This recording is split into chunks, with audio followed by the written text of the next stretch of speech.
Voilà, on ouvre à présent une page politique. Je reçois ce soir une figure de l'extrême gauche en France, candidate à la dernière présidentielle et porte-parole de Lutte ouvrière. Bonsoir Nathalie Arthaud. Bonsoir.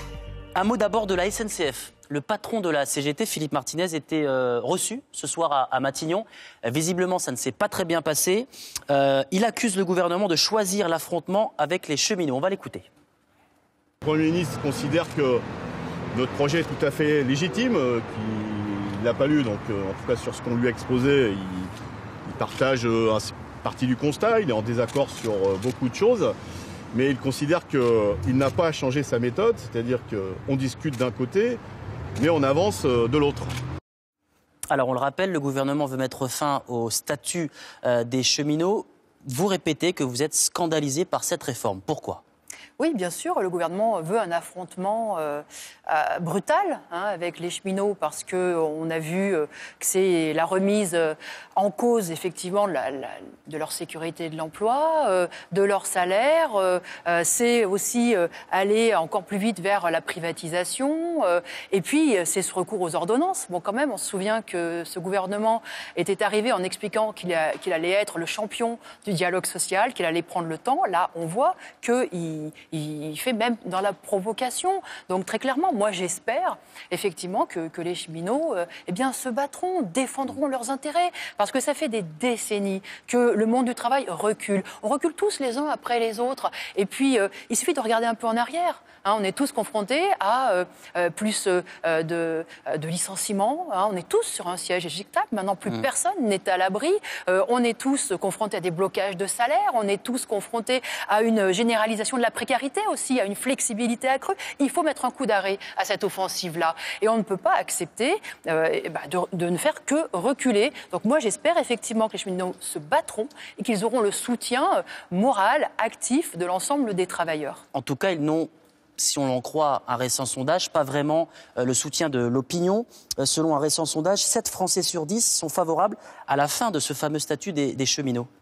Eh bien, d'abord, l'opinion publique en général, c'est une chose, mais l'opinion ouvrière, eh bien, elle doit être solidaire. Parce que les cheminots, comme d'ailleurs tous les travailleurs, ils n'ont de leçons à recevoir de personne. J'ai bien entendu cette campagne sur les privilèges des cheminots. Mais d'où vient-elle, cette campagne ? Elle vient d'un gouvernement où il y a un nombre inédit de millionnaires. Elle vient, y compris de journalistes, de certains journalistes qui sont embauchés à vie, qui sont abonnés aux privilèges et qui, du haut de leur... Des journalistes, mais vous visez qui précisément ? De leur plateau. Mais on a entendu une campagne permanente, j'ai entendu...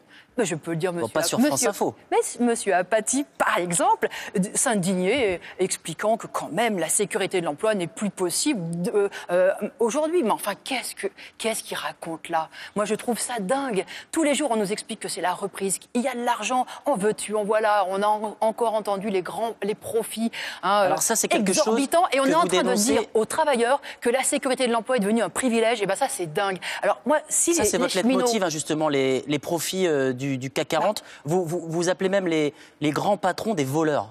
Vous n'allez pas un peu loin sur ce Vous thème ? savez, là, on a parlé, par exemple, effectivement, du CAC 40. C'est 93 milliards de profits qui ont été réalisés. Donc, c'est 40 grands groupes cotés sur la bourse de Paris. J'ai fait le calcul. 93 milliards sur un an, cela correspond à plus de 3 millions d'emplois payés à 1 500 €, cotisations sociales comprises. Vous vous rendez compte les perspectives que cela ouvre si cet argent revenait aux travailleurs qui l'ont effectivement produit, qui ont produit ces richesses? Cela voudrait dire que les grandes banques qui ont encaissé 23 milliards de profits et qui suppriment 8 000 emplois, elles arrêteraient de supprimer ces emplois, elles embaucheraient, elles pourraient augmenter les salaires, mais c'est pareil. Regardez ce qui se passe chez Ford, regardez ce qui se passe chez PSA, c'est aussi des suppressions d'emplois. On fait partie des gens, donc il faut arrêter avec ça. Vous voulez toujours interdire les licenciements, c'était la mesure phare de votre programme. Mais ça me semble, mais c'est une nécessité. Il y a encore 3,5 millions de personnes, de femmes et hommes qui sont inscrits à Pôle emploi en catégorie A. Il y en a plus de 5 millions qui cherchent un emploi parce qu'ils ne travaillent que quelques heures par semaine. C'est une nécessité d'arrêter l'hémorragie. Et quand on entend ces grands groupes qui sont prospères comme jamais, franchement, c'est quand même le minimum qu'ils arrêtent effectivement ces suppressions d'emplois. Parce que ces suppressions d'emplois, non seulement ce sont des places qui manquent pour les jeunes qui arrivent sur le marché du travail, mais c'est aussi plus de boulot pour ceux qui restent. Parce que la réalité, dans tous les secteurs du privé et du public, c'est que partout les cadences sont augmentées. Et c'est vrai pour les cheminots aussi, qu'on nous montre du doigt. Mais enfin, qu'est-ce que ça veut dire ? Montrer du doigt des guichetiers, des manœuvres, des techniciens, des conducteurs de train qui travaillent en 3-8, qui ne peuvent pas... Ce sont des travailleurs qui n'ont de leçons à recevoir Nathalie de personne. Arthaud, j'espère qu'ils relèveront la tête. Moins d'une minute. Je voudrais qu'on évoque le FN. Lors de la dernière présidentielle, il est apparu clairement que les ouvriers ont voté massivement pour le Front National. J'imagine que c'est une grosse déception pour vous. Et comment faire pour les faire revenir à l'extrême gauche?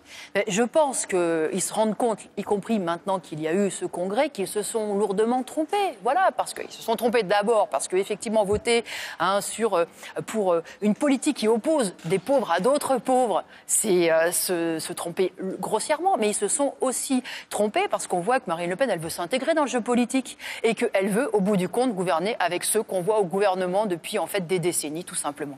Merci beaucoup Nathalie Arthaud d'avoir accepté l'invitation de France Info ce soir.